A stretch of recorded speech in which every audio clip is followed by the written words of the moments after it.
Bonjour! Vous regardez une capsule de Gaïa et du Boss.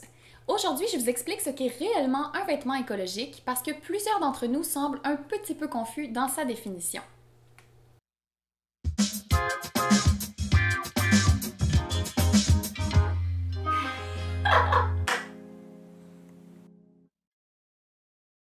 Plusieurs d'entre nous pensent qu'un vêtement écologique se définit uniquement par ses matériaux. Par exemple, on pourrait penser qu'une chemise en coton biologique est nécessairement écologique. Et c'est vrai dans un sens. Le coton biologique est beaucoup moins polluant que le coton traditionnel. Par contre, si cette même chemise n'a pas été conçue pour durer, n'a pas été produite dans des conditions environnementales et n'est pas bien entretenue par son propriétaire, son empreinte écologique reste élevée. L'empreinte écologique d'un vêtement passe donc par plusieurs étapes. Ces étapes se résument par la cultivation des matières premières, la production des matières textiles et des vêtements, la livraison et la distribution, l'usage et l'entretien du vêtement par le consommateur et la mise au rebut du vêtement par le consommateur. Il faut donc premièrement s'assurer que les matériaux soient écologiques. Entre autres, le chanvre, le lin, la ramie, le lyocell ou le tencel, la soie sauvage, la laine biologique, le coton biologique et le polyester recyclé sont des matières qui présentent une empreinte écologique réduite. On peut également s'assurer que la teinture de notre vêtement respecte les normes environnementales. Par contre, c'est une information un peu plus difficile à obtenir en tant que consommateur. Donc, s'il n'est pas écrit sur l'étiquette de votre vêtement qui a été teint avec des teintures naturelles, très souvent, c'est parce que ce n'est pas le cas. Pour ce qui est de l'impact environnemental de la production, si votre vêtement a été produit dans des pays développés comme le Canada, les États-Unis, la France ou l'Allemagne, très souvent, c'est que les normes environnementales ont été respectées.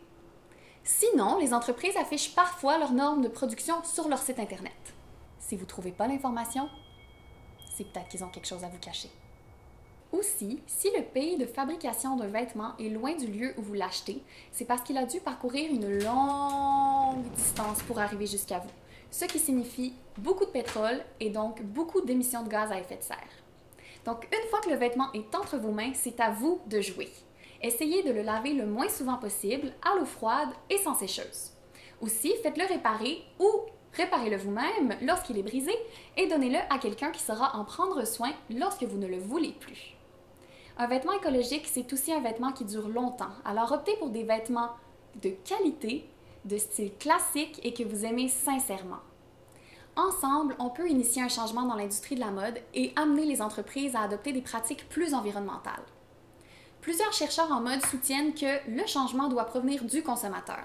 Alors allons-y, votons avec notre argent et encourageons des marques éthiques et écologiques en lesquelles on croit et avec lesquelles on partage nos valeurs. Si vous voulez obtenir un guide gratuit pour vous aider à réduire votre empreinte écosociale par la mode, vous avez juste à cliquer sur le lien qui se trouve en dessous de l'écran.